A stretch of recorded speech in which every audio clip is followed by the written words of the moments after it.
मतलब खाना हो कब फिर भी असी खा ना सकते। तो रिहेबिलिटेशन सेंटर नहीं करना विच बड़ी दुख दी गल। जिले 10 आवाज़ां गठियां बोल सन उसका फायदा। मकान बढ़ा छोड़ो अगर उस पर बस्ती नहीं तो उसका कोई फायदा नहीं। वॉइस ऑफ हिल्स दे सारे नाज़रीन को ज़ुबैर कुरैशी दी तरफियों अस्सलाम वालेकुम नाज़रीन, उम्मीद करदा कि तुसीं सारे बखैर आफियत होसो। नाज़रीन मोहतरम, वक्त बदल रहा है और इस बदलते वक्त विच अहम किरदार अदा कर रहे हैं अस्ते अज दे नौजवान।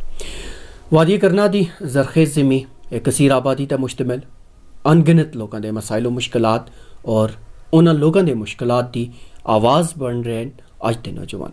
ऐसे ही एक नौजवान अज अस को तशरीफ फरमाइन डॉक्टर एजाज लोन। पेशे थी एक डॉक्टर हैं लेकिन समाज सुधार के कामों भी बढ़ चढ़ के हिस्सा कहते हैं। तो सगों ये भी दसता जुलना कि करना की जी सिविल सोसाइटी है उसके जनरल सैक्रटरी हैं। अलावा अजीं पहाड़ी जुबान के नामवर अदीब शायर मुहक्किक और गुलकार सबक उस्ताद अब्दुल रशीद लोन गमगीन साहब और साहबजादे भी। एजाज साहब सारे तो पहले तो खुशामदी तुस इस प्रोग्राम में जी आया। बहुत बहुत शुक्रिया जुबैर साहब जी। सारे तो पहले तो एजाज साहब से मैं जानना चाहता कि पेशे थी एक डॉक्टर आखिर इस समाजी कामों में किस तरह आ गया। देखो जुबैर साहब, मैं पहले तो बड़ा फ़ख्र महसूस करदा कि मैं करना जैसी ज़मीन में पैदा होया। एक सरखेज़ ज़मीन जिस सुन कई अजीम शख्सियात को जन्म देता था। उनकी इंस्पायरेशन तरी साथ मड़े वालद साहब दी एक ऐसी सोशल कंट्रीब्यूशन आसी जिस मुझको इंस्पायर किया। तो उसके बाद मैं समाजी कामां विच आया। ये हेरिडिटी भी आसा। जी जी। तो जिस वेले सिविल सोसाइटी जिस वेले बाज़ाब्ता एक अहदा संभालिया तो किस किस्म के काम जड़े उसकी प्रायोरिटी भी शामिल रहे और इस वेले तो किस किस्म के काम जड़े अंजाम दे रहे हो। थोड़ा जहा उनका अहादा पेश करो कि इसके नाज़रीन को भी इसके बारे भी थोड़ी कुछ जानकारी मिल सके। जुबैर साहब, पहले तो मैं मशकूर हाँ जो चेयरमैन सिविल सोसाइटी दे उन्होंने मुझको दावत दी, एक ओहदा दिता।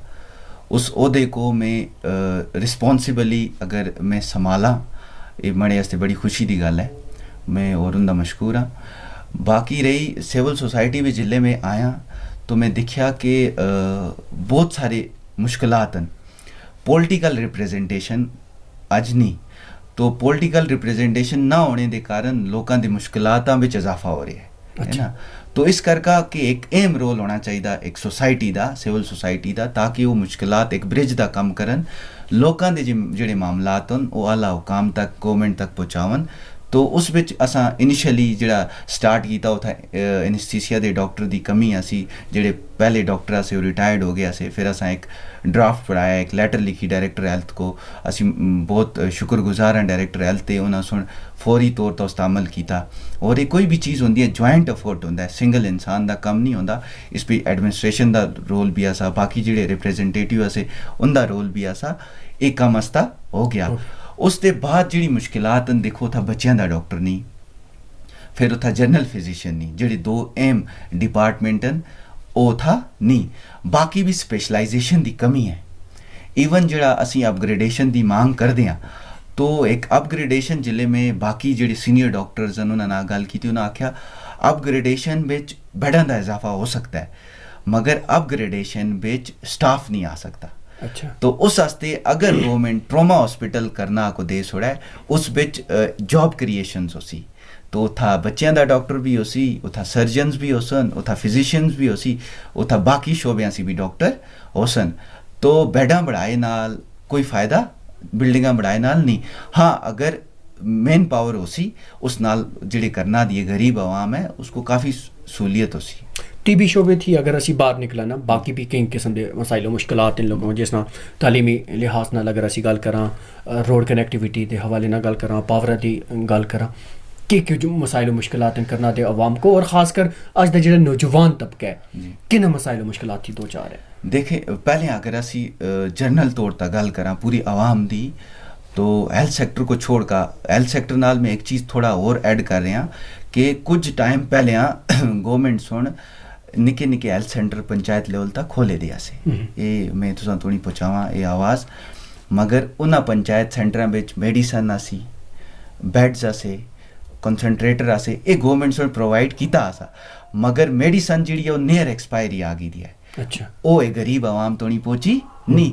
अगर उसका डिस्ट्रीब्यूशन ऑन टाइम हो गेंदा तो किसी गरीब का भला होंदा वो टाइम तो नहीं पहुँचा नहीं और नेर एक्सपायरी है नुकसान गवर्नमेंट का भी आवाम का भी दो ही बाकी मामलात को किन का अगर असी गल करा उस पर देखो पहले तो असा को साधना टनल का मसला जिहड़ा ਅਸੀਂ ਉਸ ਹਵਾਲੇ ਨਾਲ ਗੱਲ ਕਰ ਸਕਦੇ ਲੇਕਿਨ ਜਿਹੜਾ ਤੁਸੀਂ ਦਵਾਈਆਂ ਦੀ ਗੱਲ ਕੀਤੀ ਨਾ जी सर ਗੱਲ ਇਸ ਤੋਂ ਇਹ ਸਾਹਮਣੇ ਆਉਂਦੀ ਹੈ ਕਿ ਹੁਕੂਮਤ ਜਿਹੜੇ ਵੀ ਇਕਦਾਮਾਤ ਕਰ ਰਹੀ ਹੈ ਜ਼ਮੀਨੀ ਸਤਹ ਤੇ ਰਹਿ ਰਹੇ ਲੋਕਾਂ ਤੱਕ ਉਹ ਨਹੀਂ ਪਹੁੰਚ नहीं पहुँच ਜਿਸ ਤਰ੍ਹਾਂ ਕਿ हुकूमत ने सुन दुआ भेजी और वो मुस्तहकीन तक पहुँची नहीं और इसी चीज़ को मद्देनज़र रखते हुए यहाँ हुकूमत सुन कई तरह के ऐसे इकदाम किए जिस बिच पंचायत के नुमाइंदे बढ़ाए पंच सरपंच बढ़ाए और हाल ही भी तुसें दिक्खेआ उसी कि BDC और DDC के मैंबरान वगैरह बढ़ाए और इन्हां नाल सिविल सोसाइटी का भी एक अहम किरदार है इस चीज़ बिच और इन्हां सारियां दा मुद्दा मकसद इस सैटअप का सिर्फ यही है कि ज़मीनी सतह पर रह रहे जो लोग हैं उन्होंने तक पहुँचे जो है जी सर तुसें खुद एतराफ़ किया कि दुआ पहुँची बच्चों आवाम वास्ते गरीब लोगों वास्ते लेकिन उन्होंने तक पहुँची नहीं तो फिर तुसदा रोल इत्थै के कुधर गया देखो इस रिसेंटली मुझको इस दे बारे में पता चलिया और मुझको इंतहाई अफसोस होया मैं सोचा कि असी किस ज़माने में रह रहे हैं मतलब खाना हो कब फिर भी असी खा ना सकते तो जी DDC मैंबर है नस्ती उन्हें सुनी इस बारे में आवाज़ चाहिए मगर फिर भी इम्प्लीमेंटेशन नहीं हुई बड़े अफसोस की गल है इसकी इम्प्लीमेंटेशन नहीं हुई जी तालीमी शोबे की अगर असी गल करा स्कूल तो हुकूमत सुन तकरीबन हर ग्रां तक पहुँचाए देन क्या रुझान है बच्चों का पढ़ाई के लिहाज नाल देखो सर एक टर्म है कि education is a modification of behaviour if your behaviour is not good तो उसका जो बिहेवियर वो अच्छा नहीं कितनी भी तालीम है उसका कोई फ़ायदा नहीं तो देखो आने वाला जो नौजवान तबका है जो समाज है उसमें बहुत सारिया बुराइयां तो उस बिच एजुकेशन का एक अहम रोल हो सकता है वो बुराइयों को ख़त्म की तो एक टीचर जो होंगे एक अच्छा गाइड होंगे वालिद और वालदा के बाद एक टीचर जो होंगे उसका बहुत बड़ा रुतबा होंगे एक अच्छा गाइड होंगे हाँ क्वालिटी ऑफ एजुकेशन होनी चाहिए जी 10-15 लाख एक स्कूल का खर्च होंगे गवर्नमेंट का जी उनकी सैलरी है टीचर्स की तो उसका आउटपुट भी होना चाहिए क्वालिटी ऑफ एजुकेशन होनी चाहिए डिफरेंट एक्टिविटीज़ भी बच्चों को पार्टिसिपेशन देना चाहिए ताकि वो तालीम नाल अपने जोड़े उनके इनबिल्ट टैलेंट्स हैं उन्होंने पॉलिश करन और लाइफ में जगह बदन जी बाकी मसाइल मुश्किलात के हवाले ना गल मैं तुसां कोलों पुछना चाहता और खास कर जिहड़ा असदा नौजवान तबका है किस किस्म के मसाइल मुश्किल देखो नौजवान देखो अनएम्प्लॉयमेंट जी है बहुत आम हो गई है इवन ये सिरदर्दी में आता पूरे मुल्क की है तो करना दी भी ये प्रॉब्लम है मैं कुछ ऐसे भी नौजवान हैं देखो कुछ इंसान मैं एक प्रोफेशनली एक डॉक्टर हाँ मैं अगर अपने प्रोफेशन को देखा कि मुझको सोशल एक्टिविटीज़ वास्ते टाइम नहीं मगर जिले में आस पास नौजवान को दिखता वक्त बिच ऐसे नौजवान जिहड़े मतलब उनकी मेंटल हेल्थ का असर किया है अनएम्प्लॉयमेंट सुन वो अपनी कटिंग वास्ते अपनी लाइफ वेले तो ना कोल अपनी बुनियादी जरूरियात वास्ते भी पैसा नहीं होता बड़ी अफसोस की गल है तो ये है कि डिफरेंट स्कीम्स गवर्नमेंट क्या यही वजह है कि करना था नौजवान जो है वो गलत राह मान लो देखो अनएम्प्लॉयमेंट को मंशियात अनएम्प्लॉयमेंट को मैं एक एक्सक्यूज़ ना मान सकता मंशियात वास्ते देखो अनएम्प्लॉयमेंट है मगर ये है कि असां को उसी उजागर होना है असां बाकी जी इतने सारे वसाइल सन देखो अपना दिमाग यूज़ करो प्राइवेट सेक्टर बिच गच्छो ज़रूरी नहीं गवर्नमेंट सेक्टर बिच ही कहना मंशियात का जिहड़ा मसला है ना सर वो ये है कि बुरी संगत अगर काज जिले असी दिखते हैं ना काज अगर मेडिकल असी टर्मिनोलॉजी भी दिखा उस बिच ये होंदा है फैमिली और सोशल एनवायरनमेंट ये दो चीज़ां जिस पे बच्चे की हो गए ने मनशियाती हो गए ने देखो जी इन्वॉल्वमेंट किस तरह होती है ड्रग एब्यूज़ सी होती है मतलब 4 दोस्त याल मिले पंजवें को ज़बरदस्ती चाह देता है ना फिर वो एडिक्ट हो गया फिर वो डिपेंडेंट हो गया समझ क्यों हाँ वो जोड़े हैं उन्होंने को हकारत की नज़र नाल नहीं दिखना प्यार मुहब्बत नाल देखो उन्होंने को समझाए की कोशिश करो अगर असी ट्रीटमेंट पार्ट विच कहने हैं मनशियाती विच उस विच ये है कि लव एंड सपोर्ट फिर है कि रिहैबिलिटेशन लव एंड सपोर्ट भी तुसां को तुंदा सहारा बनना है कि हाँ तुस बीमार है तो कोई बीमारी है इससे तो इलाज मुमकिन है तो देखो तो रिहैबिलिटेशन सेंटर नहीं करना विच बड़ी दुख की गल है रिहैबिलिटेशन सेंटर होवे है तो क्या आसा कि इस चीज़ का कंट्रोल हो गच्छे है रिहैबिलिटेशन सेंटर नहीं बैकअप होवे मेडिकल टीम दा नीली पुलिस भी के करसी जब तोड़ी मेडिकल बैकअप ना होसी निरी पुलिस भी कहीं नहीं कर सकती सर जी करना दे शिड़कां दे हवाले नाल अगर गल करां ते किस किस्म दी देखो क्या मुझे लगदा है कि हुकूमत सुन हाल ही बिच करना दे जेड़े दूर दराज दे ग्रां हालांकि कई लोगों सुना के और मैं खुद कुछ इलाके दा दौरा किया तो बड़ी अच्छी रोड कनेक्टिविटी मुझको है नजर आई। देखो कनेक्टिविटी तो है, मकान बढ़ा छुड़ो अगर उस पर बस्ती नहीं तो उसका कोई फायदा नहीं। रोड़ा तो कड़ी दियन मगर ये उनका खस्ता हालत है।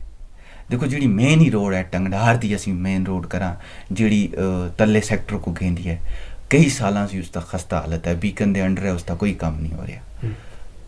अगर खुड़पारा जी रोड गेंदी है उसकी भी खस्ता हालत है।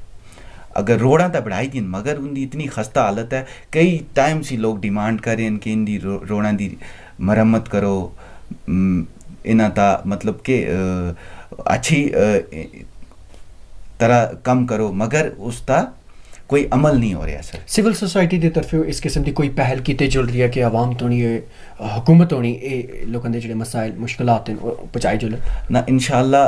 पहले अजा असा कुछ रिसेंटली जी हेल्थ सेक्टर पे लैटर वगैरह लिखी दी है उसका अगर डॉक्टर्स कच रहे उसके बाद असता ये है कि कनेक्टिविटी असते रोड कनेक्टिविटी जी है उसको बेहतर करे जुल है जी असती बदहाली है रोड़ा की वो ठीक हो गया है और बाकी ਜਿਹੜੇ मसाइल सन उन्होंने तभी सिविल सोसाइटी स्लोली प्रोसीड कर सी इंशाल्लाह।